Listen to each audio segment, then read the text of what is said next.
ವಿಚಿತ್ರ ಕೊಲೆಗಾರ ಲೇಖಕಿ ಎಲ್ ಗಿರಿಜಾ ರಾಜ್. ಕಗ್ಗತ್ತಲಿನ ಮಧ್ಯರಾತ್ರಿ ಮುಂದಿನ ಕ್ಷಣದಲ್ಲಿ ಏನೋ ಆಗಲಿದೆ ಎಂಬುದನ್ನು ಸೂಚಿಸುವಂತಿತ್ತು. ಆ ಮುದುಕಿ ಊಟ ಮಾಡಿ ನಿರ್ಯೋಚನೆಯಿಂದ ರಾಮ, ಕೃಷ್ಣ, ಗೋವಿಂದ, ಶ್ರೀಹರಿ ಎಂದು ದೇವರ ಮೇಲೆ ಭಾರ ಹಾಕಿ ಮಲಗಿದರು. ಸ್ವಲ್ಪ ಹೊತ್ತಿಗೆ ಜಾನಿ ಬೊಗಳತೊಡಗಿತು. ತಾತ, ಯಾಕೆ ಜಾನಿ ಅಷ್ಟೊಂದು ಬೊಗಳ್ತಿದೆ? ಊಟ ಹಾಕಿದೆಯಾ ಜಯ ಎಂದರು. ಅಜ್ಜಿ, ಅಯ್ಯೋ ಸುಮ್ಮನೆ ಮಲಕ್ಕೊಳ್ಬಾರ್ದೆ, ಹಾಕದೆ ಇರ್ತೀನಾ? ಬೆಳಗ್ಗೆಯಿಂದ ಮಾಡಿ ಮಾಡಿ ಸಾಕಾಗಿದೆ, ನಿಮ್ದೊಳ್ಳೆ ಗೋಳು ಎಂದು ಗೊಣಗುತ್ತಾ ಪಕ್ಕಕ್ಕೆ ತಿರುಗಿ ಮಲಗಿದರು. ಸರಿ, ಗೊಣಗಬೇಡ, ಬಿತ್ಕೋ, ನಾನೇ ನೋಡ್ತೀನಿ ಎಂದು ಮುಂದಿನ ಬಾಗಿಲು ತೆಗೆಯುತ್ತಿದ್ದಂತೆ ಡಕಾಯಿತನಂತೆ ಕಾಣುತ್ತಿದ್ದ ಒಬ್ಬ ಗನ್ ಕೈಯಲ್ಲಿ ಹಿಡಿದುಕೊಂಡು ಮನೆಯೊಳಗೆ ನುಗ್ಗಿದ. ಕಣ್ಣಿಗೆ ಕಪ್ಪು ಕನ್ನಡಕ ಹಾಕಿ ಅಲ್ಲಲ್ಲಿ ಹರಿದಿದ್ದ ಜೀನ್ಸ್ ಪ್ಯಾಂಟು ತೊಟ್ಟಿದ್ದ. ಏಯ್ ಮುದುಕ, ಮಿಸುಗಾಡಿದ್ರೆ ಉಡಾಯಿಸ್ಬಿಡ್ತೀನಿ, ಹುಷಾರ್ ಎಂದು ಅವನನ್ನು ತಳ್ಳಿಕೊಂಡೇ ಒಳಗೆ ನಡೆದ. ಅಷ್ಟು ಹೊತ್ತಿಗೆ ಆ ಗಲಾಟೆಗೆ ಅಜ್ಜಿ ಎದ್ದು ನಡುಗುತ್ತಾ ಕುಳಿತಿತ್ತು. ಯಾರಪ್ಪ ನೀನು? ವಯಸ್ಸಾದ ನಮ್ಮ ಹತ್ರ ಏನಿರುತ್ತೆ? ಏನೂ ಮಾಡಬೇಡಪ್ಪ, ಕೈ ಮುಗಿತೀವಿ ಎಂದಿತು. ಅವನು, ಕೈ ಮುಗಿದ್ರೆ ಬಿಟ್ಬಿಡ್ತೀನಾ? ಇಬ್ಬರು ಮೇಲೆ ಹೇಳಿ ಬನ್ನಿ ಇಲ್ಲಿ ಎಂದು ಗದರಿಸಿ ಇಬ್ಬರನ್ನು ಅಲ್ಲಿದ್ದ ಕಂಬಕ್ಕೆ ಕಟ್ಟಿದ. ಬೇಡ ಬೇಡ, ಕೊಲ್ಬೇಡ ಎನ್ನುತ್ತಿದ್ದರೂ ಗನ್ ಟ್ರಿಗರ್ ಅದುಮಿಯೇ ಬಿಟ್ಟ. ಅಜ್ಜಿ ತಾತ ಕತ್ತು ಪಕ್ಕಕ್ಕೆ ವಾಲಿಸಿದರು. ಅವನು ನಿಧಾನವಾಗಿ ಅಜ್ಜಿ ಬಳಿ ಬಂದು ಹಣೆಯ ಮೇಲೆ ಮುತ್ತು ಕೊಡಬೇಕೆಂದು ಯಾಕನಿಸಿತೋ ಅವನ ಅಜ್ಜಿಯನ್ನು ನೆನೆಸಿಕೊಂಡನೋ, ಎಮೋಷನಲ್ ಆದನೋ, ಅಜ್ಜಿಗೆ ಮುತ್ತು ಕೊಟ್ಟೇ ಬಿಟ್ಟ. ಅದರ ಗುರುತು ಇಲ್ಲದಂತೆ ಗ್ಲೌಸ್ ಹಾಕಿದ ಕೈಯಿಂದ ಮೃದುವಾಗಿ ಒರೆಸಿದ. ತಾತನಿಗೆ ಮುತ್ತು ಕೊಡಲು ಬಂದಾಗ ತಾತನಿಗೆ ಜೀವ ಬಂದು ಬಿಗಿಯಾಗಿ ಹಿಡಿದುಕೊಂಡು ಬಿಟ್ರು. ಅವರ ಕೈಗಳನ್ನೇಕೆ ಕಟ್ಟುವುದು ಮರೆತೆನೆಂದು ಹಣೆಗೆ ಬಡಿದುಕೊಂಡ. ಲೇ ಕಳ್ಳ, ಎಷ್ಟಾಟ ನಿಂದು? ನಿನ್ನ ದನಿ ಗೊತ್ತಾಗಲ್ವಾ? ಆಟದ ಗನ್ ತಗೊಂಡು ಬಂದು ಹೆದರಿಸ್ತೀಯಾ? ಪೊಲೀಸ್ಗೆ ಫೋನ್ ಮಾಡಿ ಮೊದಲು ಈ ಪೋಲಿನ ಹಿಡ್ಕೊಂಡು ಹೋಗಿ ಅಂತ ಹೇಳ್ತೀನಿ ತಡಿ ಎಂದು ಕೊಲೆಗಾರನನ್ನು ಬಿಗಿಯಾಗಿ ಹಿಡಿದು ಮೊಕದ ತುಂಬ ಮುತ್ತಿನ ಮಳೆಗರೆದರು. ಅಜ್ಜಿ ಬಾಯಿ ತುಂಬ ನಗುತ್ತಾ, ಏಯ್ ಮುದ್ದು ಕಳ್ಳ, ಅಜ್ಜಿ ತಾತನ್ನ ಹೀಗ ಹೆದರಿಸೋದು? ಮಾಡ್ತೀನಿ ತಡಿ ಎಂದು ಪ್ರೀತಿಯಿಂದ ಅಪ್ಪಿಕೊಂಡು ತಲೆ ಸವರಿದರು. ತನ್ನ ಕಪ್ಪು ಕನ್ನಡಕ, ಮುಖ ಮರೆಸುವಂತೆ ಹಾಕಿದ್ದ ಟೋಪಿ ತೆಗೆದು ಮೊಮ್ಮಗ ಕಿಲಕಿಲ ನಕ್ಕುಬಿಟ್ಟ. ಅಜ್ಜಿ ತಾತನ ಹೃದಯಗಳಿಗೆ ಹಾಲೆರೆಯುವಂತೆ. ನಮಸ್ಕಾರಗಳು. ನಿಶ್ಚಿತಾರ್ಥದ ಉಂಗುರ. ಲೇಖಕಿ ಎಲ್ ಗಿರಿಜಾ ರಾವ್. ಅವಳು ಬೊಗಸೆ ಒಡ್ಡಿ ಅಂಜಲಿಬದ್ಧವಾಗಿ ನಿಂತಿದ್ದಾಳೆ. ಈಗೇನಿದೆ ನನ್ನಲ್ಲಿ ನೀಡಲು? ಅಮ್ಮ, ಸಹಾಯ ಮಾಡಿ.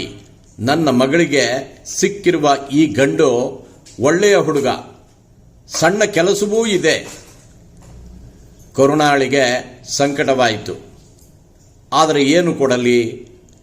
ಶಾಂತಮ್ಮ ಮನೆಯಲ್ಲಿ ಎಷ್ಟೋ ವರ್ಷಗಳಿಂದ ಪರಿಚಾರಿಕೆ ಮಾಡಿದವಳು.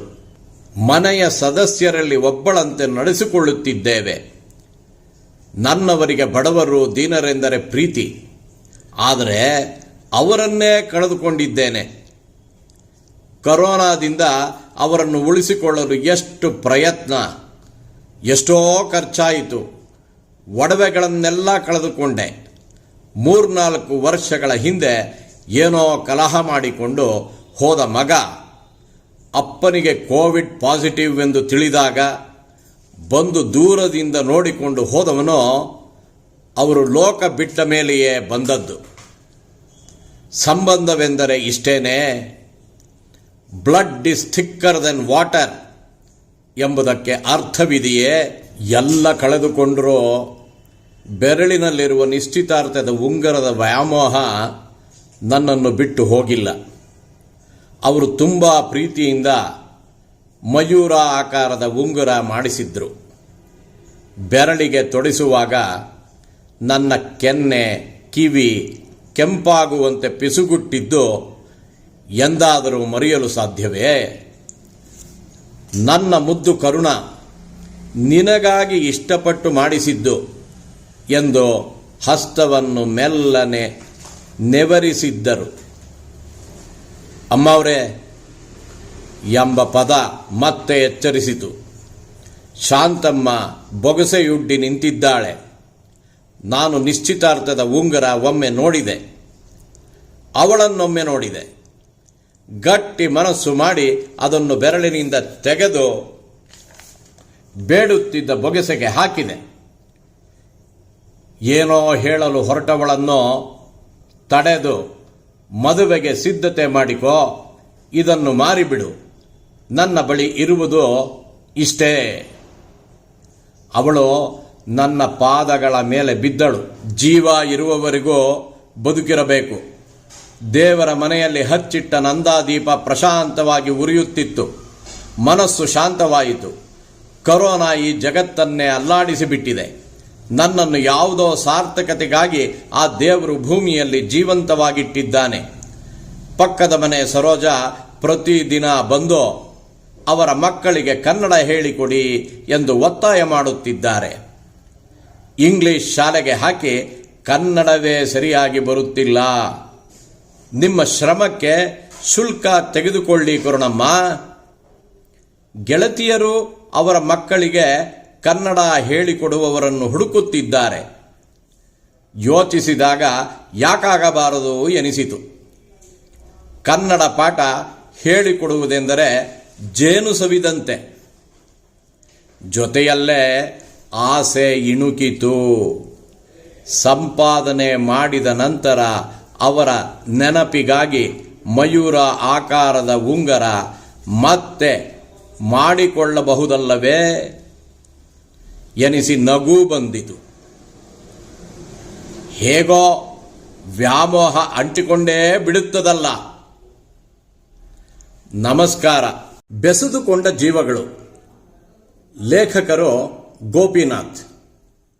ಅಂದು ಭಾನುವಾರ ಬೆಳಗ್ಗೆ ಶ್ಯಾಮ್ ಸುಂದರನ ಮನೆ ಬಾಗಿಲಿಗೆ ಬಂದಿದ್ರು ಕೃಷ್ಣಯ್ಯ. ಬಾಗಿಲು ತೆಗೆದಿದ್ದು 6 ವರ್ಷದ ಹರ್ಷ. ಯಾರು ಬೇಕು?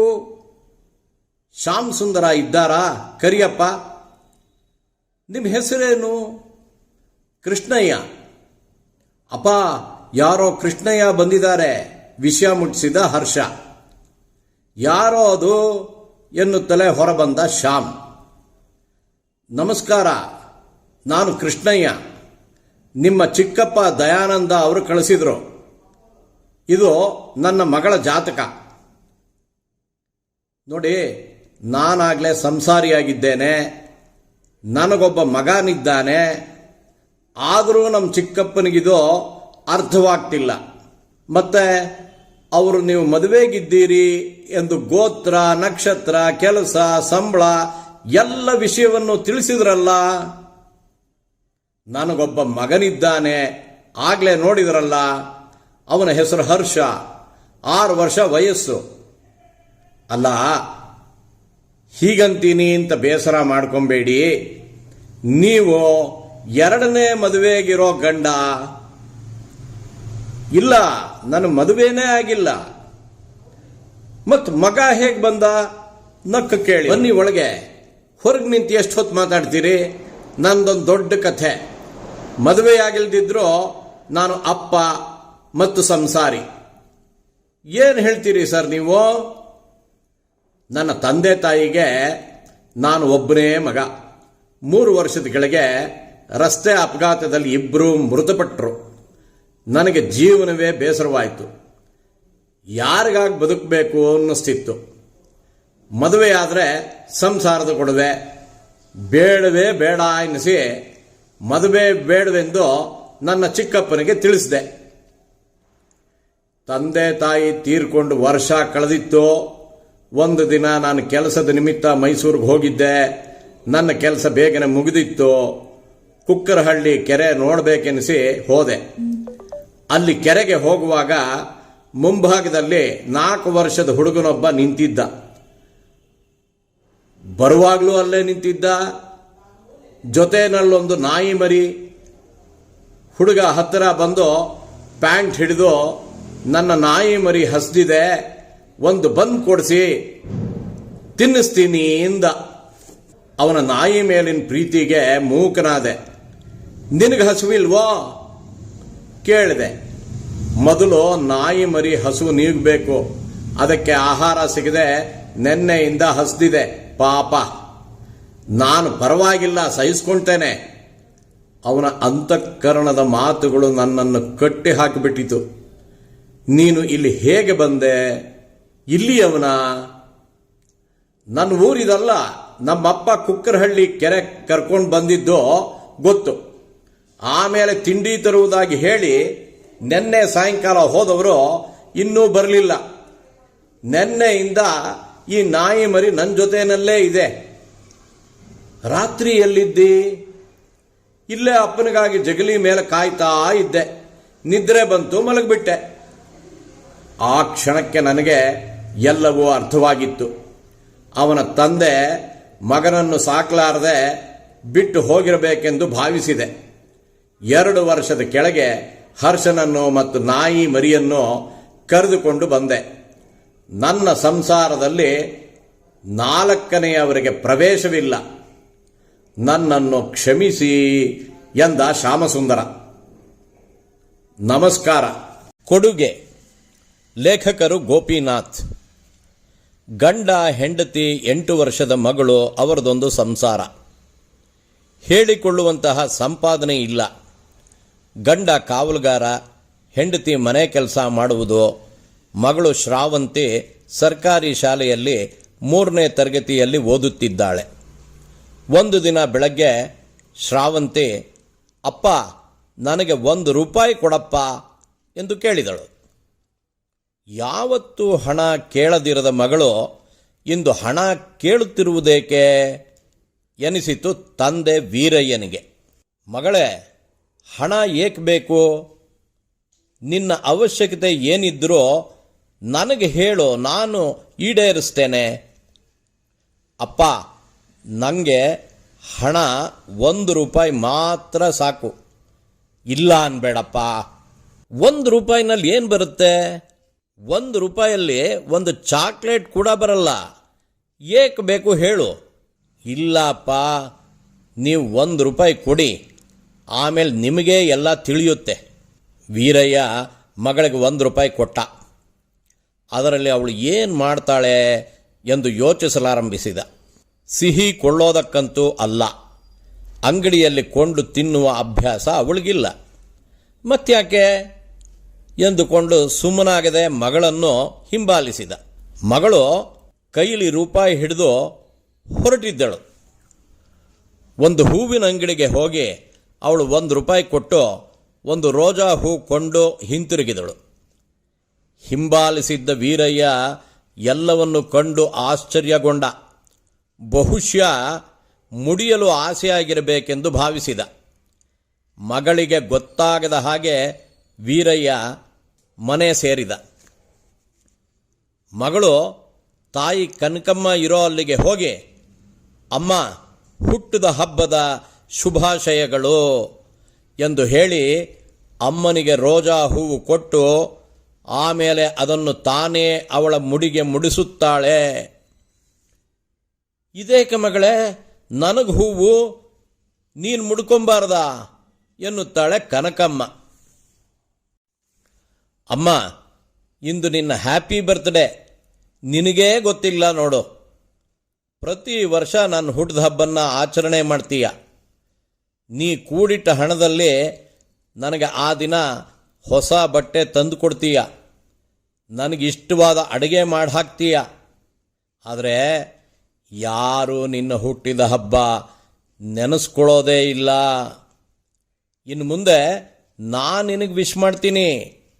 ನನ್ನ ಪ್ರೀತಿಯನ್ನು ಈ ಒಂದು ರೋಜಾ ಹೂವು ಕೊಟ್ಟು ಮಾತ್ರ ತೋರಿಸಬಲ್ಲೆ. ನಾ ದೊಡ್ಡವಳಾದ ಮೇಲೆ ಕೆಲಸಕ್ಕೆ ಸೇರಿ ನಿನಗೆ ಚಿನ್ನದ ಒಡವೆ ಮಾಡಿಸುವೆ, ಸರಿನಾ? 8 ವರ್ಷದ ಮಗುವಿಗೆ ತನ್ನಮ್ಮನ ಹತ್ರ ಒಂದೂ ಚಿನ್ನದ ಒಡವೆ ಇಲ್ಲದಿರುವುದು ತಿಳಿದಿತ್ತು. ಗಂಡ ಹೆಂಡತಿಗೆ ಮಗಳ ಪ್ರೀತಿ ಕಂಡು ಕಣ್ಣಲ್ಲಿ ನೀರಾಡಿತ್ತು. ಎಷ್ಟು ಬೆಲೆಯುಳ್ಳ ಕೊಡುಗೆ ಕೊಟ್ಟೆ ಮಗಳೇ, ನಾ ಊಹಿಸಿಲ್ಲದಿದ್ದದ್ದು ಎಂದು ಮಗಳನ್ನು ಎದೆಗವಿಚಿಕೊಂಡಳು ಕನಕಮ್ಮ. ನಮಸ್ಕಾರಗಳು. ಸಂಗಾತಿ, ಲೇಖಕಿ ನಾಗರತ್ನ ಚಂದ್ರಶೇಖರ್. ಬಾಳ ಸಂಧ್ಯೆಯಲ್ಲಿ ಸಂಗಾತಿಯನ್ನು ಕಳೆದುಕೊಳ್ಳುವುದೆಂದರೆ ಒಂದು ಘೋರ ಶಾಪಕ್ಕೆ ತುತ್ತಾದಂತೆ ಎನಿಸುತ್ತಿತ್ತು ಭಾಸ್ಕರರಾವ್ಗೆ. ಗೆಳೆಯ ಪರಶು ಅಪಘಾತದಲ್ಲಿ 3 ವರ್ಷದ ಹಿಂದೆ ತೀರಿಕೊಂಡಾಗ ಅವರ ಮಗಳು ಅಮೆರಿಕಾದಿಂದ ಬರುವ ತನಕ ಬೇಕಾದ ಸಹಾಯಕ್ಕೆಲ್ಲ ಇವರೇ ಹೆಗಲು ಕೊಟ್ಟದ್ದು ನೆನಪಾಯಿತು. ಈಗ ವಿಧಿ ಅವರಿಗೂ ಅದೇ ಸ್ಥಿತಿ ತಂದೊಡ್ಡಿದಾಗ ಒಂಟಿತನದ ಬಿಸಿ ತಟ್ಟತೊಡಗಿತ್ತು.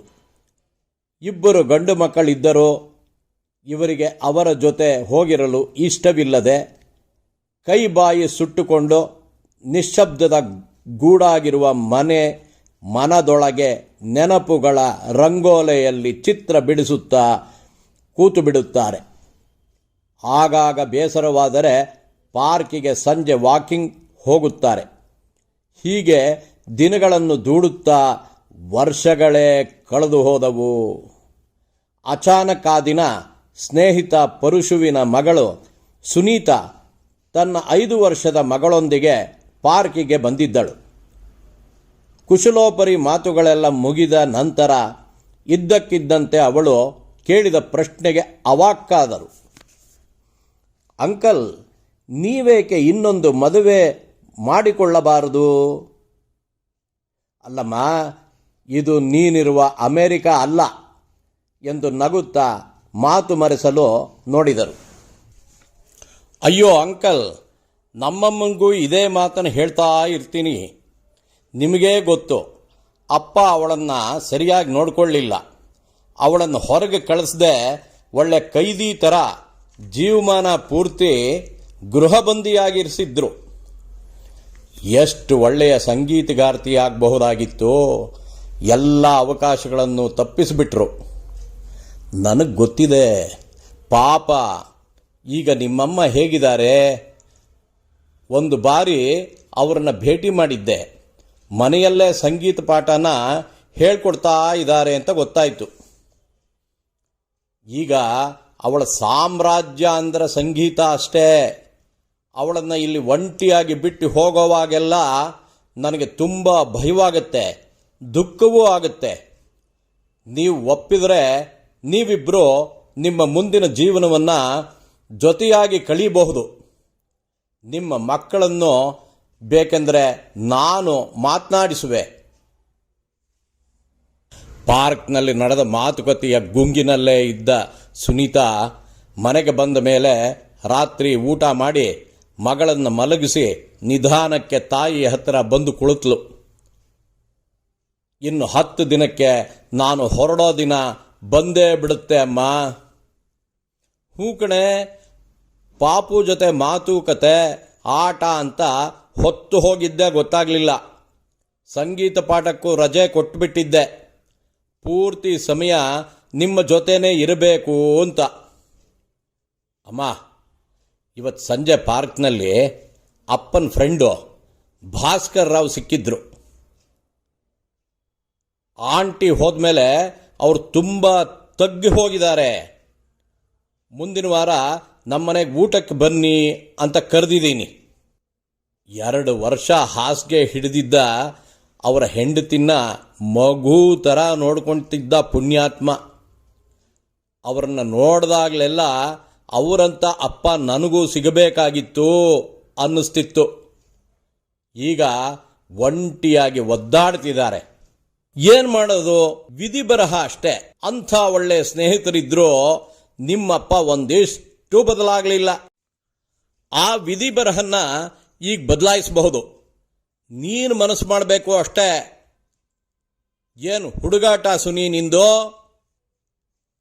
ನೀವಿಬ್ರು ಕಳೆದುಕೊಂಡ ಬಾಳ ಸಂಗಾತಿಗಳು ಮತ್ತೆ ಸಿಗುವುದಿಲ್ಲ, ನಿಜ. ಹಾಗಂತ ಜೀವನ ಪೂರ್ತಿ ನೀವು ಒಂಟಿಯಾಗಿ ಬದುಕಬೇಕಾಗಿಲ್ಲ. ನೀವಿಬ್ರು ಸಂಗಾತಿಗಳಾದರೆ ನಿಮ್ಮ ಮುಂದಿನ ಬದುಕು ನೆಮ್ಮದಿ ಸಂತೋಷದಿಂದ ಇರುತ್ತದೆ ಅಮ್ಮ. ಸುನಿ, ಏನಿದು ಹುಚ್ಚಾಟ? ಇದು ಅಮೆರಿಕ ಅಲ್ಲ. ನೋಡಿದವರು ಏನಂತಾರೆ ಹೇಳು? ನೋಡುವವರಿಗಾಗಿ ನಾವು ಬದುಕಲಿಕ್ಕಿಲ್ಲ ಅಮ್ಮ. ಭಾಸ್ಕರ್ ರಾವ್ ಅಂಕಲ್ಗೂ ಹೇಳಿದ್ದೀನಿ, ಅವರು ಊಟಕ್ಕೆ ಬರುವಷ್ಟರಲ್ಲಿ ನೀನು ನಿರ್ಧರಿಸಬೇಕು. ಮುಂದಿನ ವಾರ ಭಾಸ್ಕರ್ ರಾವ್ ತಮ್ಮ ಇಬ್ಬರು ಮಕ್ಕಳೊಡನೆ ಹೂವು, ಹಣ್ಣು, ಸಿಹಿ ತಿಂಡಿಗಳ ಸಮೇತ ಇವರ ಮನೆಗೆ ಬಂದು ಬಾಗಿಲು ಬಡದಾಗ ಸಂಭ್ರಮದಿಂದ ಬಾಗಿಲು ತೆರೆದು ಸುನೀತಾ ಎಲ್ಲರನ್ನೂ ಸ್ವಾಗತಿಸಿದಳು. ಒಳಗೆ ಹಪ್ಪಳ ಕರಿಯುತ್ತಿದ್ದ ಜಾನಕಿ ಒಲೆ ಆರಿಸಿ ನಾಚಿಕೆಯಿಂದಲೇ ಹೊರಗೆ ಬಂದಿದ್ಲು. ಲವ್ ಜಿಹಾದ್ ಲೇಖಕಿ ನಾಗರತ್ನ ಚಂದ್ರಶೇಖರ. ಸಂಪದ ನಗರದಲ್ಲಿದ್ದ ಕಾಲೇಜ್ ಸೇರಿಕೊಂಡ ಮೇಲೆ ದಿನವೂ 20 ಕಿಲೋಮೀಟರ್ ದೂರದಲ್ಲಿದ್ದ ಅವಳ ಹಳ್ಳಿಯಿಂದ ಪ್ರಯಾಣಿಸಬೇಕಿತ್ತು. ಅದೇ ಬಸ್ಸಿನಲ್ಲಿ ಬರುತ್ತಿದ್ದ ನಾಜೀರ್ ಪಕ್ಕದ ಹಳ್ಳಿಯಲ್ಲಿ ಇದ್ದವನು. ಫೈನಲ್ ಇಯರ್ ಆರ್ಟ್ಸ್ ಸ್ಟೂಡೆಂಟ್ ಆಗಿದ್ದವನು. ಒಂದೇ ಕಾಲೇಜಿನಲ್ಲಿ ಓದುತ್ತಿದ್ದ ಹಾಗೂ ಒಂದೇ ಬಸ್ಸಿನಲ್ಲಿ ಪ್ರಯಾಣಿಸುತ್ತಿದ್ದ ಇವರಿಬ್ಬರಿಗೂ ಪರಿಚಯವಾಗಲು ಹೆಚ್ಚು ಸಮಯ ಬೇಕಾಗಿರಲಿಲ್ಲ. ಇವಳಿಗಿಂತ ಮೊದಲೇ ಬಸ್ಸಿನಲ್ಲಿ ಬರುತ್ತಿದ್ದ ಅವನು ಇವಳಿಗಾಗಿ ಒಂದು ಸೀಟನ್ನು ಹಿಡಿದುಕೊಂಡಿರುತ್ತಿದ್ದ. ಜಾಗವಿಲ್ಲದಿದ್ದರೆ ತಾನು ಎದ್ದು ನಿಂತು ಅವಳಿಗೆ ಜಾಗ ಕೊಡುತ್ತಿದ್ದ. ಒಮ್ಮೊಮ್ಮೆ ಅವನು ತನ್ನದೇ ಕಾರಿನಲ್ಲಿ ಬರುತ್ತಿದ್ದ. ಕಾಲೇಜಿನಿಂದ ವಾಪಸ್ ಬರುವಾಗ ಕಾರು ತಂದ ದಿನ ಇವಳಿಗೆ ಲಿಫ್ಟ್ ಕೊಡುತ್ತೇನೆಂದು ಆಗ್ರಹಿಸುತ್ತಿದ್ದ. ಆದರೆ ಸಂಪ್ರದಾಯದ ಮನೆಯಿಂದ ಬಂದ ಸಂಪದಳಿಗೆ ಹಾಗೆಲ್ಲ ಗಂಡು ಹುಡುಗರ ಜೊತೆ ಓಡಾಡಲು ಮುಜುಗರವಾಗುತ್ತಿತ್ತು. ನಾಜೀರ್ ನೋಡಲು ಸುರುದ್ರೂಪಿಯಾಗಿದ್ದ. ಇವನ ಗೆಳೆತನಕ್ಕಾಗಿ ಹಂಬಲಿಸುವ ಹುಡುಗಿಯರ ಸಂಖ್ಯೆ ಕಮ್ಮಿ ಇರಲಿಲ್ಲ. 6 ತಿಂಗಳಲ್ಲಿ ಇಬ್ಬರ ಸ್ನೇಹ ಮುಂದಿನ ಹಂತಕ್ಕೆ ಹೋಗಲು ಪ್ರಾರಂಭಿಸಿತ್ತು. ಏನಾದರೂ ನೆಪ ಹೇಳಿ ಆಗಾಗ ಅವಳಿಗೆ ಸಣ್ಣ ಪುಟ್ಟ ಉಡುಗೊರೆಗಳನ್ನು ಕೊಡುತ್ತಿದ್ದ. ಅದು ಪ್ರೀತಿಯಲ್ಲ, ಎಳೆ ಹೃದಯ ಪರಿಪಕ್ವವಾಗದ ಸಂವೇದನೆಯ ಆವೇಶಗಳು ಎಂದು ತಿಳಿಯದೆ ಅಂತಹದೊಂದು ಸೆಳೆತಕ್ಕೆ ಸಿಲುಕಿಕೊಂಡು ಬಿಟ್ಟಳು ಸಂಪದ. ಆ ದಿನ ಜೋರು ಮಳೆ. ಕಾಲೇಜು ಮುಗಿದು ಅರ್ಧ ಗಂಟೆಯಾದರೂ ಮಳೆ ನಿಲ್ಲದ ಕಾರಣ ಅವಳ ಹಳ್ಳಿಗೆ ಹೋಗುತ್ತಿದ್ದ ದಿನನಿತ್ಯದ ಬಸ್ ಕೂಡ ತಪ್ಪಿ ಹೋಗಿತ್ತು. ಕೊನೆಯ ಬಸ್ ರಾತ್ರಿ 7:30ಕ್ಕೆ. ಕತ್ತಲಾವರಿಸಿತ್ತು ಬೇರೆ. ನಾಜೀರ್ ಆ ದಿನ ಪುಣ್ಯಕ್ಕೆ ಕಾರು ತಂದಿದ್ದ. ಬಸ್ ಸ್ಟಾಪಲ್ಲಿ ಒಂಟಿಯಾಗಿ ಕಾಯುತ್ತಾ ನಿಂತಿರುವ ಅವಳಿಗೆ ಡ್ರಾಪ್ ಕೊಡುವೆನೆಂದು ಹೇಳಿದ. ಕತ್ತಲೆಯಲ್ಲಿ ಬಸ್ ಸ್ಟಾಪ್ನಲ್ಲಿ ಅಷ್ಟು ಹೊತ್ತು ನಿಲ್ಲುವುದು ಅಪಾಯವೆಂದು ಕೊನೆಗೂ ಅವಳು ಅವನೊಟ್ಟಿಗೆ ಹೋಗಲು ನಿರ್ಧರಿಸಿದಳು. ನೆನೆದು ಮುದ್ದೆಯಾಗಿದ್ದ ಸಂಪದಳಿಗೆ ಕಾರಿನ ಹಿಂದಿನ ಸೀಟಿನಲ್ಲಿದ್ದ ಟವಲ್ ಒಂದನ್ನು ಕೊಟ್ಟು, ಸಂಪದ, ಈ ಮಳೆಯಲ್ಲಿ ಡ್ರೈವ್ ಮಾಡುವುದು ಕೂಡ ಕಷ್ಟ. ಆದ್ದರಿಂದ ಮಳೆ ನಿಲ್ಲುವ ತನಕ ಯಾವುದಾದರೂ ಹೋಟೆಲ್ಗೆ ಹೋಗಿ ಕಾಫಿ ಕುಡಿಯುತ್ತಾ ಕುಳಿತಿರೋಣವೇ ಎಂದ. ಬೇಡ ಬೇಡ, ಬೇಗ ಮನೆ ಸೇರಿದರೆ ಸಾಕು, ಅಪ್ಪ ಅಮ್ಮ ಗಾಬರಿಯಾಗಿರುತ್ತಾರೆ ಎಂದಳು. ಕಾರು ಅವರ ಹಳ್ಳಿಯತ್ತ ಹೋಗುತ್ತಿದ್ದಾಗ ಆ ದಟ್ಟ ಕತ್ತಲಿನಲ್ಲಿ 10 ಮೈಲಿ ದಾಟುತ್ತಿದ್ದಂತೆಯೇ ನಿಂತು ಹೋಯಿತು. ಏನೋ ಪ್ರಾಬ್ಲಮ್ ಆಗಿದೆ, ಬಹುಶಃ ಟೈರ್ ಪಂಚರ್ ಆಗಿರಬಹುದು, ಕೆಳಗಿಳಿದು ನೋಡುವೆ ಎಂದು ಕಾರಿನಿಂದ ಇಳಿದ. ಸುಮಾರು ಸಮಯ ತೆಗೆದುಕೊಳ್ಳಬಹುದು, ಬೇಜಾರಾದರೆ ನೀವು ಕೆಳಗೆ ಇಳಿಯಿರಿ ಎಂದ. ಈಗ ಸಂಪದಳಿಗೆ ಎದೆ ಬಡಿತ ಜೋರಾಯಿತು. ಛೆ, ನಾನು ಒಬ್ಬಂಟಿಯಾಗಿ ಇವನೊಂದಿಗೆ ಕಾರಿನಲ್ಲಿ ಬರಬಾರದಾಗಿತ್ತು. ದೇವರೇ, ಸುರಕ್ಷಿತವಾಗಿ ಮನೆ ತಲುಪಿದರೆ ಸಾಕು. ಇವನನ್ನು ನಂಬಬಹುದೋ ಬೇಡವೋ ಗೊತ್ತಿಲ್ಲದೆ ತಪ್ಪು ಮಾಡಿದೆ ಎನಿಸಿತು. ಈಗಾಗಲೇ ಲವ್ ಜಿಹಾದ್ಗಳ ಅನೇಕ ಕಥೆಗಳನ್ನು ಅವಳು ಕೇಳಿದ್ದಳು. 15 ನಿಮಿಷಗಳಲ್ಲಿ ಅವನ ಕಾರು ರೆಡಿ ಮಾಡಿ ಅವಳನ್ನು ಒಳಗೆ ಕುಳಿತುಕೊಳ್ಳಲು ಕರೆದ. ಕಾರು ಮತ್ತೆ ಅರ್ಧ ಗಂಟೆಯೊಳಗೆ ಇವಳ ಹಳ್ಳಿಯನ್ನು ಮುಟ್ಟಿದಾಗ ಅವಳ ಬಿಗಿ ಹಿಡಿದ ಉಸಿರು ನಿರಾಳವಾಯಿತು. ಕೆಟ್ಟ ಯೋಚನೆಗಳಿಂದ ತಳಮಳಗೊಳ್ಳುತ್ತಿದ್ದ ಮನಸ್ಸು ಈಗ ಸಂಪೂರ್ಣವಾಗಿ ವಿಶ್ವಾಸ, ನಂಬಿಕೆಯಿಂದ ಅವನ ಸ್ನೇಹವನ್ನು ಸ್ವೀಕರಿಸಿತು. ಒಂದೊಮ್ಮೆ ಏನಾದರೂ ಲವ್ ಜಿಹಾದ್ಗೆ ಸಿಕ್ಕಿ ತಾನು ಕೂಡ ಕಥೆಯಾಗುವುದು ತಪ್ಪಿತಲ್ಲ ಎಂದು ಅವನಿಗೆ ಥ್ಯಾಂಕ್ಸ್ ಹೇಳುತ್ತಾ ಮನೆಯೊಳಗೆ ಓಡಿದಳು. ಬಾಯಲ್ಲಿ 3 ಲೋಕ ತೋರಿದವ. ಲೇಖಕಿ ನಿರ್ಮಲಾ ಜೀವಿ. ಅಮ್ಮ ಅಮ್ಮ ಎಲ್ಲಿದೀಯಾ? ಏನ್ ಮಾಡ್ತಿದೀಯಾ? ಘಮ್ ಅಂತ ಮಿಠಾಯಿ ವಾಸನೆ.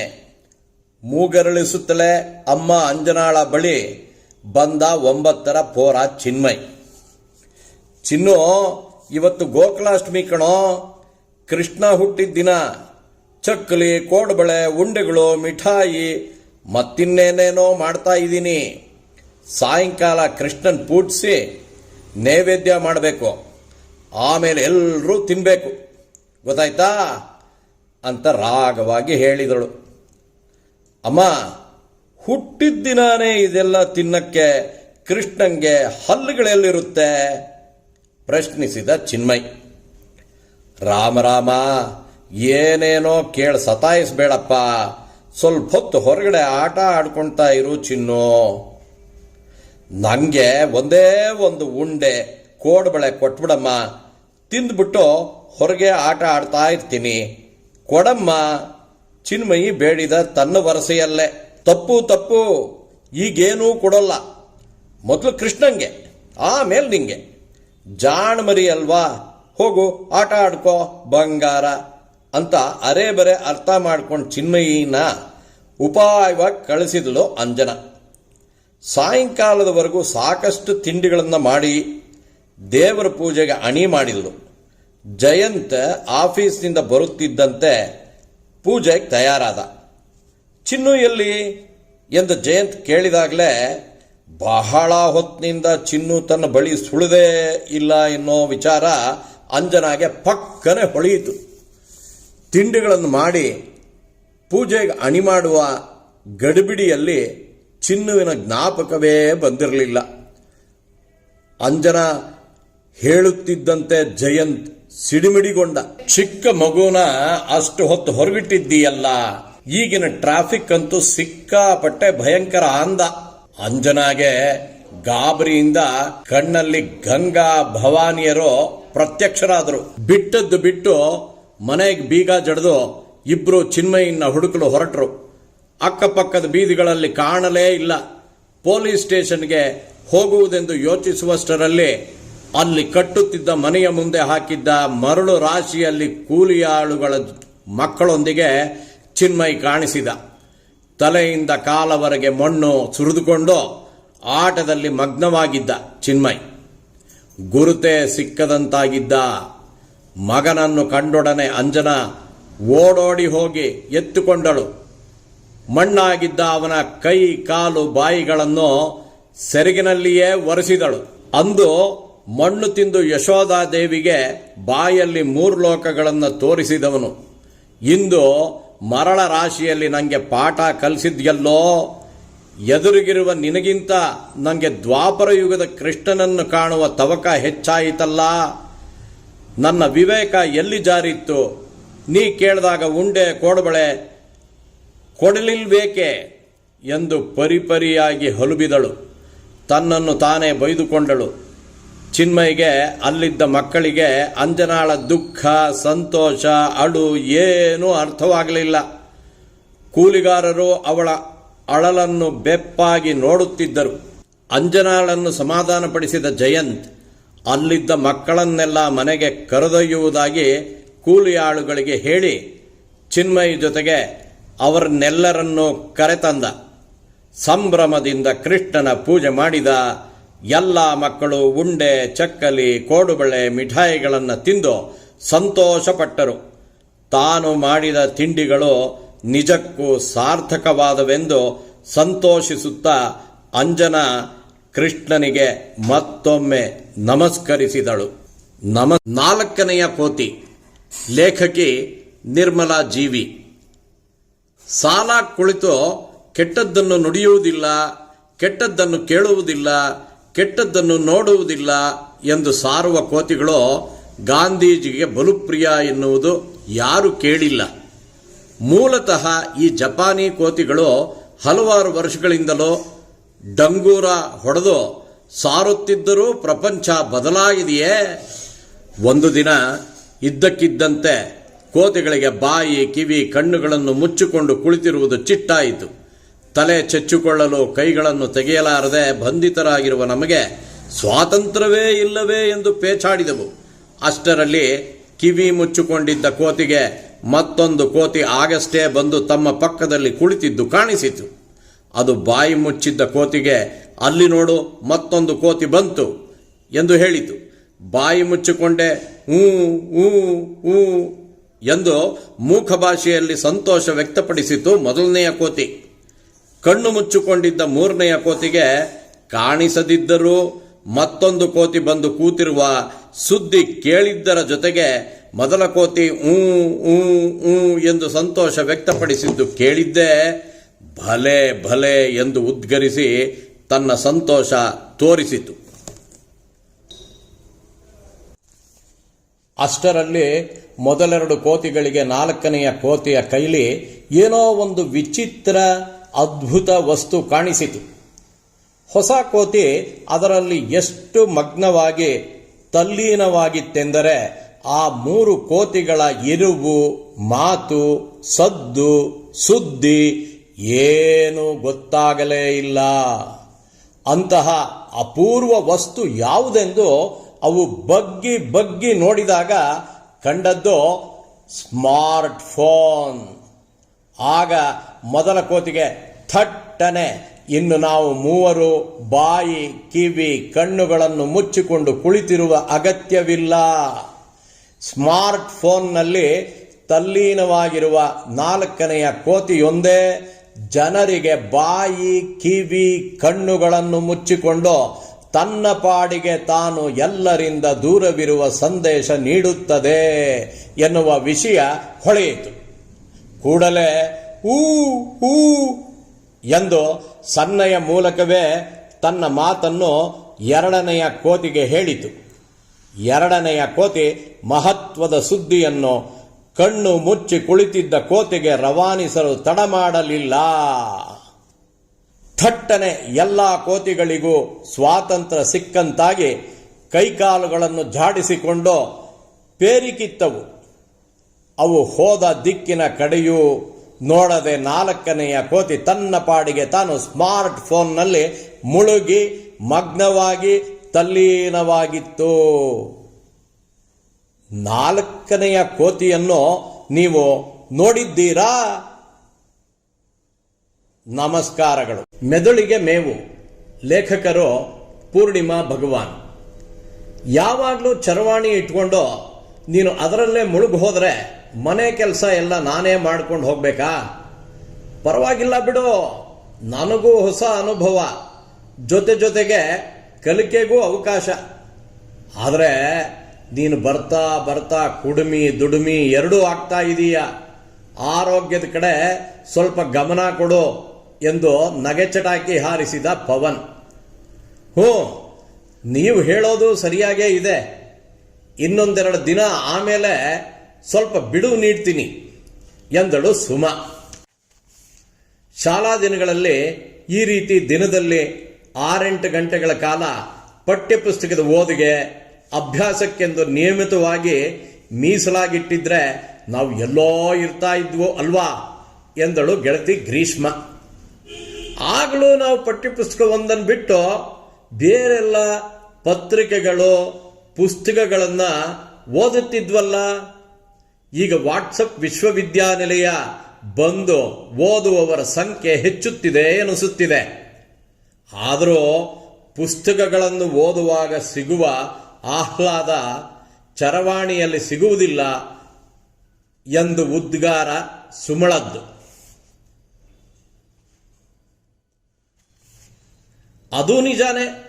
ಚರವಾಣಿಯಲ್ಲಿ ಸಿಗುವ ಬಹಳಷ್ಟು ಬರಹಗಳು ಊಟದಲ್ಲಿನ ಮೇಲೋಗರಗಳು, ಉಪ್ಪಿನಕಾಯಿ ಇದ್ದ ಹಾಗೆ. ಅವನ್ನು ತಿನ್ನೋದ್ರಿಂದ ಹೊಟ್ಟೆ ತುಂಬಿಸ್ಕೊಳ್ಳೋಕ್ಕೆ ಆಗುತ್ತದೆಯೇ? ಮುಖ್ಯವಾದ ಅನ್ನ, ಚಪಾತಿಯಂತಹ ಪದಾರ್ಥಗಳು ಬೇಕೇ ಬೇಕು. ನಮ್ಮ ಮಹಾನ್ ಲೇಖಕರ ಕೃತಿಗಳು ಮುಖ್ಯವಾದ ಆಹಾರದ ಹಾಗೆ. ಅದನ್ನು ಓದುತ್ತಾ ಇದ್ದರಷ್ಟೇ ನಮ್ಮ ಜ್ಞಾನಾಭಿವೃದ್ಧಿ ಎಂದು ಗ್ರೀಷ್ಮ ಗೆಳತಿಯನ್ನು ಅನುಮೋದಿಸಿದಳು. ನನಗಂತೂ ಕುಳಿತುಕೊಂಡು ಬರೆಯುವಷ್ಟು ತಾಳ್ಮೆ ಇಲ್ಲ. ಇಡೀ ದಿನ ಲ್ಯಾಪ್ಟಾಪ್ ಮುಂದೆ ಕುಳಿತು ಕೆಲಸ ಮಾಡುವುದೇ ಸಾಕಾಗಿರುತ್ತೆ. ನಾನು ಮಿಕ್ಕೆಲ್ಲ ಕೆಲಸಗಳನ್ನು ನೋಡ್ಕೊಳ್ತೀನಿ. ನಿನಗೆ ಹೇಗೆ ಬೇಕೋ ಹಾಗಿರೋ. ನಿನ್ನ ಬರವಣಿಗೆಯಿಂದ 4 ಜನಕ್ಕೆ ಸಂತೋಷವಾಗಲಿ, ಸಕಾರಾತ್ಮಕ ಚಿಂತನೆಗೆ ತೊಡಗಿಸುವ ಬರಹಗಳನ್ನು ಓದಿದ ಕೆಲವರಾದರೂ ಬದಲಾವಣೆ ಹೊಂದುವುದಕ್ಕಿಂತ ನಮಗೆ ಬೇರೇನೂ ಹೆಚ್ಚಿನದು ಬೇಡ ಎಂದು ಆಗಾಗ ಸಲಹೆಗಳನ್ನು ನೀಡಿ ಪ್ರೋತ್ಸಾಹಿಸುತ್ತಿದ್ದಾರೆಂದು ಪತಿ ಪವನ್ನನ್ನು ಮೆಚ್ಚಿಕೊಂಡಳು ಸುಮಾ. ವರ್ಷಗಳುರುಳಿದಂತೆ ಸುಮಳ ದಿನಚರಿಯಲ್ಲಿ ಯಾವ ಬದಲಾವಣೆಯೂ ಕಾಣಿಸಲಿಲ್ಲ. ಪವನ್ ಮೊದಮೊದಲು ಪ್ರೀತಿಯಿಂದಲೇ ಎಲ್ಲ ಕೆಲಸಗಳನ್ನು ನಿಭಾಯಿಸುತ್ತಿದ್ದನು. ಆರ್ಥಿಕ ಹಿಂಜರಿತದ ಕಾರಣದಿಂದ ಬರುತ್ತಾ ಕಚೇರಿಯ ಕೆಲಸ ಒತ್ತಡ ಹೆಚ್ಚಾಗಿ ಮನೆಯೊಳಗೂ ಹೊರಗೂ ಕಾರ್ಯನಿರ್ವಹಿಸಲು ಕಷ್ಟವಾಗುತ್ತಿತ್ತು. ಮನೆಯವರ ವಿರೋಧವನ್ನೂ ಲೆಕ್ಕಿಸದೆ ಪ್ರೀತಿಸಿ ಮದುವೆಯಾದ ಸುಮಾಳ ಬಳಿ ಮನದ ಬೇಗುದಿಯನ್ನು ಹೇಳಲೂ ಆಗದೆ ಸಂಕಟ ಅನುಭವಿಸುತ್ತಿದ್ದ. ಪತ್ನಿಯ ಸಣ್ಣ ಪುಟ್ಟ ಬರಹಗಳ ಜನಪ್ರಿಯತೆ ದಿನೇ ದಿನೇ ಹೆಚ್ಚಾಗುತ್ತಿದ್ದುದು ಪವನ್ಗೆ ಹರ್ಷವಾದರೂ ತನ್ನ ಸಹಕಾರ ಇಲ್ಲದಿದ್ದರೆ ಅವಳು ಅಷ್ಟೆಲ್ಲ ಬರೆಯಲಾಗುತ್ತಿತ್ತೆ ಎಂದೆನಿಸಿತು. ಅವಳು ಬರೆದಿಟ್ಟಿದ್ದ ಕಾದಂಬರಿಯ ಲೇಖಕರ ಸ್ಥಳದಲ್ಲಿ ತನ್ನ ಹೆಸರು ಹಾಕಿ ಮುದ್ರಿಸಿದನು. ತುಸು ಬೇಸರವೆನಿಸಿದರೂ ಮನದ ಪಕ್ವತೆಯಿಂದರಳಿದ ಸುಮಾ ಅದನ್ನು ತೋರ್ಪಡಿಸಿಕೊಳ್ಳಲಿಲ್ಲ. ನಮಸ್ಕಾರಗಳು. ಹೋಲಿಕೆ. ಲೇಖಕರು ಪೂರ್ಣಿಮಾ ಭಗವಾನ್. ಏನೇ ಆಗಲಿ ಮೈಸೂರು ಬೆಂಗಳೂರಿಗಿಂತ ಕಳೆ ಜಾಸ್ತಿ ಎಂದರು ಕಾಂತಮ್ಮ. ಹೌದಮ್ಮ, ಎಲ್ಲಾದರೂ ಸಿಗುತ್ತೇನೋ ಕಳೆ ಅಂತ ನಾನು ಹೋದ ಕಳೆಯಲ್ಲೆಲ್ಲ ಹುಡುಕ್ತಾನೇ ಇದ್ದೀನಿ. ಇನ್ನೂ ಎಲ್ಲೂ ಸಿಕ್ಕಿಲ್ಲ. ಸಿಕ್ಕಿದ್ರೆ ತಂದು ಬೆಂಗಳೂರಿಗೂ ಸ್ವಲ್ಪ ಅಂಟಿಸ್ಬೋದಾಗಿತ್ತು ಎಂದರು ಸೀನಿ. ತಮ್ಮ ಬಾಲ್ಯದ ದಿನಗಳನ್ನು ಜ್ಞಾಪಿಸಿಕೊಂಡರು ಕಾಂತಮ್ಮ. ಶಾಲಾ ರಜಾ ದಿನಗಳಲ್ಲಿ ಶಿವರಾಂಪೇಟೆಯಲ್ಲಿದ್ದ ಅಜ್ಜಿ ಮನೆಗೆ ಧಾವಿಸುತ್ತಿದ್ದುದು, ಮೈಸೂರು ಅರಮನೆಯ ವಿದ್ಯುತ್ ದೀಪಾಲಂಕಾರ, ಮೈಸೂರಿನ ಪ್ರಶಾಂತ ಜೀವನ, ಹಿಂದಿಯ ಸಂಪರ್ಕ ತರಗತಿ, ಪರೀಕ್ಷೆಗಳು ಎಲ್ಲವನ್ನು ಪದೇ ಪದೇ ಜ್ಞಾಪಿಸಿಕೊಳ್ಳುತ್ತಿದ್ದರು ಕಾಂತಮ್ಮ. ಅತಿಯಾದ ವಾಹನ ಸಂಚಾರದಿಂದ ಮನೆಯಿಂದ ಹೊರಗೆ ಬರೋದು ಬಹಳ ಕಷ್ಟವಾಗಿ ಪರಿಣಮಿಸಿ ಮನೆಯ 4 ಗೋಡೆಗಳಿಗೆ ಸೀಮಿತವಾದ ಬದುಕನ್ನು ಒಪ್ಪಿಕೊಳ್ಳಲಾರದೆ ಪದೇ ಪದೇ ಮನೆಯವರಲ್ಲಿ ಹೇಳುತ್ತಿದ್ದುದನ್ನೇ ಹೇಳುತ್ತಿದ್ದರು ಕಾಂತಮ್ಮ. ಸರಿ, ಹೇಗಾದರೂ ಆಗಲಿ ಒಂದು ಸಲ ಇಂದಿನ ಮೈಸೂರನ್ನ ತೋರಿಸಿ ಬಿಡೋಣವೆಂದು 20 ವರ್ಷಗಳ ನಂತರ ತಾಯಿಯನ್ನು ಮೈಸೂರಿಗೆ ಕರೆದುಕೊಂಡು ಹೋದರು. ಮೈಸೂರು ನಗರ ಪ್ರವೇಶಿಸುತ್ತಿದ್ದ ಹಾಗೆ, ಏನಪ್ಪ ಕಳೆ ಎಲ್ಲೂ ಸಿಗೋದಿಲ್ಲ ಎಂದು ನನಗೆ ಹೇಳ್ತಾ ಇದೆಯಲ್ಲ, ದಾರಿಯುದ್ದಕ್ಕೂ ಸ್ವಲ್ಪ ದೂರ ಕಣ್ಣು ಹಾಯಿಸಿ ನೋಡಿ, ನಿಮಗೆ ಕಾಣಿಸುತ್ತದೆ ಎಂದರು ಪರಿಸರ ಪ್ರೇಮಿ ಕಾಂತಮ್ಮ. ಸೀನಿ ಮನೆಯವರಿಗೆ ಏನೂ ಗೋಚರಿಸದೆ, ಏನಮ್ಮ ಏನು ಹೇಳ್ತಾ ಇದ್ದೀರಾ ನೀವು, ನನಗಂತೂ ಅರ್ಥವಾಗ್ತಿಲ್ಲ, ಸ್ವಲ್ಪ ಬಿಡಿಸಿ ಹೇಳಿ ಎಂದರು ಸೀನಿ. ಕಾರನ್ನು ಸ್ವಲ್ಪ ಪಕ್ಕದಲ್ಲಿ ನಿಲ್ಲಿಸಿ ಎಲ್ಲರೂ ಸ್ವಲ್ಪ ದೂರ ನಡೆದ ನಂತರ ಅಲ್ಲಿ ಬೆಳೆದಿದ್ದ ರಾಶಿ ರಾಶಿ ಪಾರ್ಥೇನಿಯಂ ಮತ್ತು ಕಳೆ ಗಿಡಗಳನ್ನು ತೋರಿಸಿ, ಇದೇನಪ್ಪ, ಇದನ್ನ ಏನಂತಾರೆ, ಕಳೆ ಗಿಡಗಳಲ್ಲವೇ ಇವು, ಏನು ಇತ್ತೀಚಿನ ವರ್ಷಗಳಲ್ಲಿ ಸ್ವಚ್ಛ ನಗರಿ ಎಂಬ ಪ್ರಶಸ್ತಿಯನ್ನು ಸತತವಾಗಿ ತನ್ನ ಮುಡಿಗೇರಿಸಿಕೊಂಡಿರುವ ನಗರದಲ್ಲಿ ಎಲ್ಲಂದರಲ್ಲಿ ಕಸದ ರಾಶಿಗಳು. ದುರ್ನಾತ ಹರಡಿ ನಾನು ನೋಡಿದ್ದ ಮೈಸೂರು ನಗರ ಇದಲ್ಲ. ನಾವು ಚಿಕ್ಕವರಿದ್ದಾಗಲೇ ನಗರ ಸ್ವಚ್ಛವಾಗಿತ್ತು. ಇದನ್ನೇ ಸ್ವಚ್ಛ ನಗರ ಎಂದರೆ ಇನ್ನುಳಿದ ಪಟ್ಟಣಗಳು ಹೇಗಿರುತ್ತವೆ ನಾ ಕಾಣೆ ಎಂದರು ಕಾಂತಮ್ಮ. ಅಜ್ಜಿಯ ವಿಶ್ಲೇಷಣೆ ಕೇಳಿದ ಮೊಮ್ಮಕ್ಕಳಿಗೆ ನಗುವೋ ನಗು. ಅಪ್ಪ, ಅಜ್ಜಿ ಇಲ್ಲಿ ತೋರಿಸ್ತಿರುವ ಕಳೆ ಬೆಂಗಳೂರಿನಲ್ಲೂ ಬೇಕಾದಷ್ಟು ಇದೆಯಲ್ಲ, ಅದನ್ನು ಅಜ್ಜಿಗೆ ನಾಳೆ ತೋರಿಸೋಣ. ನಂತರ ಮೈಸೂರಿನ ಪ್ರವಾಸ ತಾಣಗಳನ್ನು ವೀಕ್ಷಿಸಿದರು. ಊರಿಗೆ ಹಿಂತಿರುಗಿದ ನಂತರ ಕಾಂತಮ್ಮ ಹೋಲಿಸಿ ಮಾತನಾಡುವುದನ್ನು ನಿಲ್ಲಿಸಿದರು. ಹೋಲಿಕೆಗಳು ನಿಂತ ಬಳಿಕ ಮನೆಯವರು ನೆಮ್ಮದಿಯ ನಿಟ್ಟುಸಿರು ಬಿಟ್ಟರು. ಈ ಕೆಲಸವನ್ನು ಮೊದಲೇ ಮಾಡಿದ್ರೆ ಚೆನ್ನಾಗಿತ್ತು, ಸದ್ಯ ಈಗಲಾದರೂ ನಮಗೆ ಹೊಳೀತಲ್ಲ ಎಂದು ಹರ್ಷಿಸಿದರು.